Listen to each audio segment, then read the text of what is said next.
안녕 착하롱. 안녕하세요. 오늘의 이슈는 따끈따끈한 바로 그 녀석. 내 월급보다 많이 오르고 있고 내가 월급이 올렸는데 월급이 오른 것 같은 느낌이 안 나게 하는 바로 그 녀석. 바로 금리에 대해서 얘기를 해보도록 하겠습니다. 뉴스 보셨나요? 따랑 띄워드릴 수 있나? 이거 안 되나?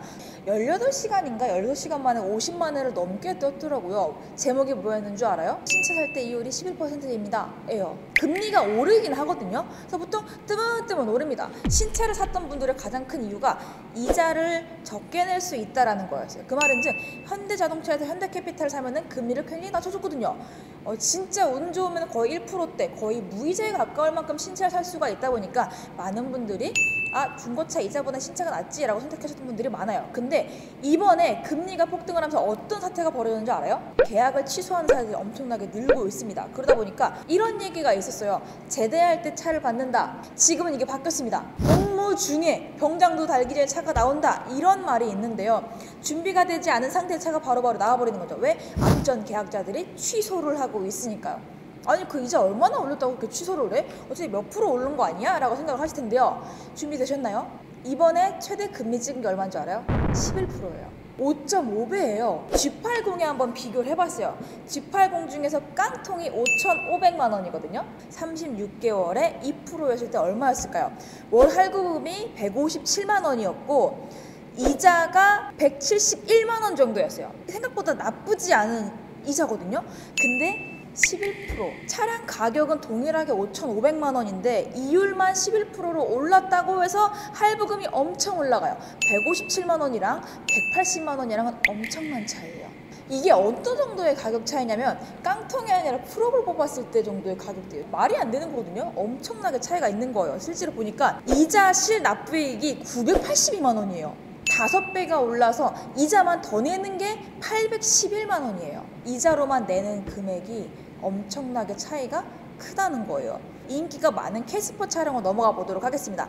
캐스퍼 차량 같은 경우에도 최저가가 1,375만 원으로 계산을 해봤습니다. 36개월 2% 금리로 봤을 때 실납부 이자는 42만 8천 원 정도가 형성이 되어 있기 때문에 거의 무이자급이죠. 굉장히 가격적으로 메리트가 있었는데 과거형입니다. 몇 프로? 11% 계산 바로 두둥겨 봅니다. 두둥 45만 원. 나는 실속에 있는 차를 사기 위해 캐스퍼라는 경차를 사시는 거잖아요.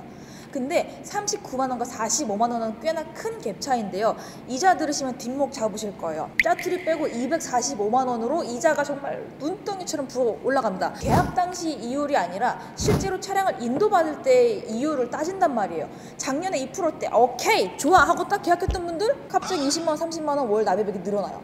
이런 현상들 때문에 지금 많은 분들이 계약을 취소하시는 분들이 굉장히 많이 늘어나고 있는 거예요. 제가 한 가지 말씀드리면 제 주변에 이제 현대를 다니시는 분이 계세요. 그리고 기아차를 구매를 하시고 현대캐피탈을 차를 샀습니다. 어쨌든 현대와 기아는 같은 집이잖아요. 1등급이에요. 금리가 11.3%예요. 근데 중고차에서 11.3%면은 잘 나온 편이에요. 왜? 신차 금리도 11%예요. 중고차 금리 11.3%면 굉장히 잘 나온 건데 평균적으로 13에서 16% 정도의 높은 금리가 지금 평균 금리로 잡혀 있습니다. 23년 되면 자동차 값 떨어진다고 하는데 그때 사야지. 신차 사시는 분들이 지금 뭘 하고 있죠? 차를 계약을 포기하고 그냥 차를 유지하려고 합니다.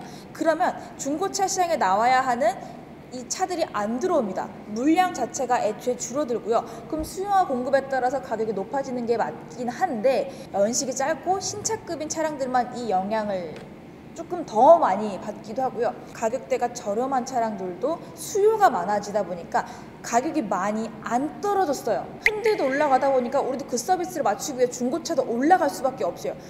제가 말씀드렸던 뉴스에도 보면요. 마지막에 이런 멘트가 있습니다. 중고차 시장은 좀 분위기가 어떻습니까? 중고차 시장은 이런 거죠. 수요 공급에 따라서 가격이 결정되니까 매물이 많이 나오면 가격이 떨어질 거예요. 네. 그런데 또 수요자가 많으면 가격이 올라가겠죠. 중고차 시장은 지금 매물은 별로 없는 상황인데 왜냐하면 계약을 취소하니까 타던 차를 더 타야지. 네. 라고 그러니까 이제 파는 물량이 없죠. 그래서 이제 매물은 별로 없습니다. 그럼 가격이 올라가야 정상이에요. 네. 말도 안 되는 살인적인 금리를 가지고 있는 신차 금리 그리고 그에 따른 중고차 금리까지 같이 함께 봤는데요. 지금 차량을 사기보다는 조금 더 있다가 금리가 안정화가 되면 차량을 사시는 거를 조금 더 추천을 드릴 것 같고요. 나는 차가 꼭 필요하다라고 하시다면 눈을 조금 낮추셔서 현금으로 가용하실 수 있는 금액대의 차량을 사시는 걸 추천드리도록 하겠습니다. 우리 기름값도 내야 되고요. 소모품비도 생각을 해야 되잖아요. 절대 이자를 무시하지 마세요. 자, 이렇게 오늘 금리 인상에 대해서도 간단하게 한번 빠르게 봤습니다. 다음에 또 다른 궁금한 내용들이 있다. 신차, 중고차 할 거 없이 궁금한 내용 있다면 바퀴 달린 건 다 환영이니까 댓글들 많이 남겨주시고요. 나가시기 전에 구독, 좋아요, 알림 설정까지 같이 부탁드리도록 하겠습니다. 그럼 안녕! 빠밤!